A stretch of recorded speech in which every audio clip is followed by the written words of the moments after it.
I think you're going to see a range of capabilities displayed here. We've seen contributions on different levels.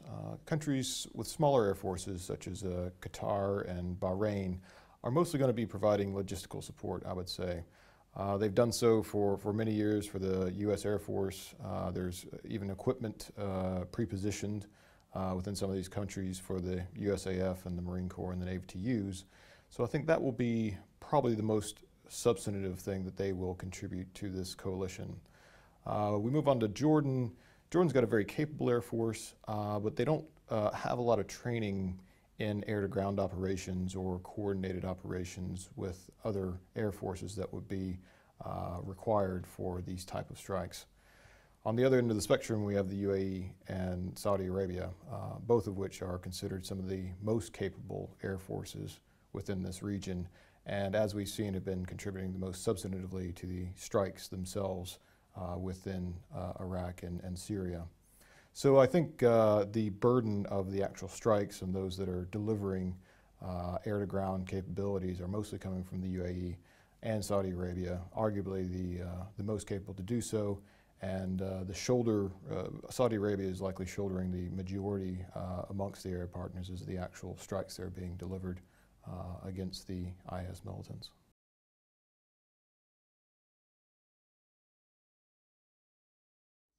Well, you've seen heavy investment, especially in the UAE and Saudi Arabia, to increase what is essentially a defensive air force, defensive-oriented air force that are supposed to protect the borders of these nations. And you've seen a shift for a much more offensive capability, especially with the UAE and Saudi Arabia.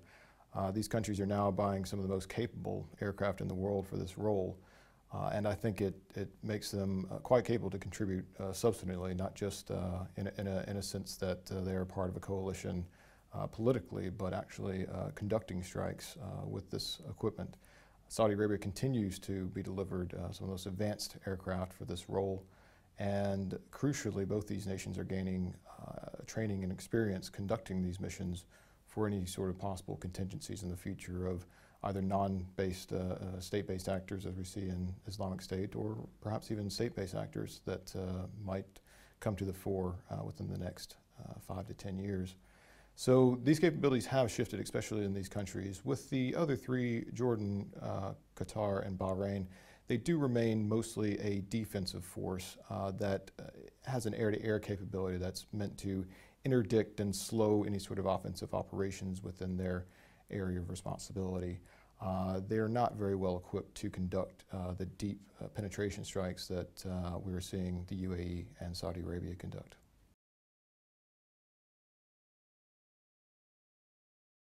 I think what we can see is the tempo of the strikes will probably not be maintained to the same degree if there is not a mechanism by which it causes these countries to go into heavier activity. I would suspect the Islamic State would adapt to these strikes, as we've seen even in recent days and weeks, in order to not be targeted to the same degree by which they have been. So I think it will be more difficult to continue the same tempo that we've seen. I think if we're talking about a campaign that may last months to years, that is going to put a strain on these Arab partners to maintain this level of support, especially in the strike sense. There are munitions that need to be procured, there are aircraft that need to be serviced, and in the short term this makes very little impact, but if we are talking about several years campaign, it may well prove to be that they can't sustain that sort of level of activity for the months upcoming. When we talk about any sort of involvement with ground forces or ground troops, I don't think we're going to see that level of involvement simply because these forces are not meant to project those forces beyond their borders. As we saw, the air forces are mostly, traditionally, they're only to protect the airspace of these nations. This goes doubly for the ground forces. Projecting ground forces beyond one's borders is an extremely logistical, taxing engagement, and one by which they have not invested in this capability.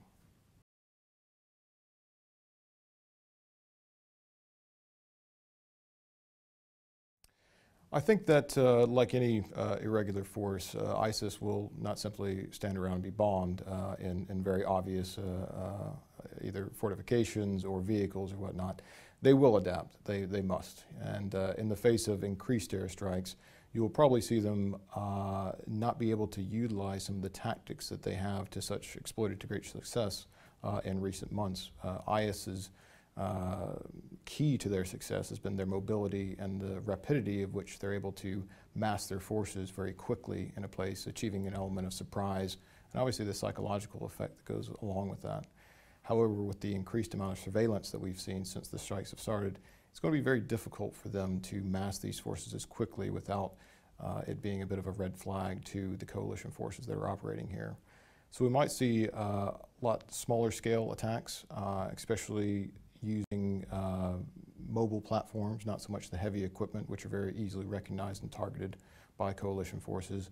So I expect to see an adaptation by which the targets might be harder to discern, harder to strike, and I think that's why we've seen even the UK in its recent missions having to return without munitions being deployed, as these targets are likely becoming harder and harder to identify and obviously strike.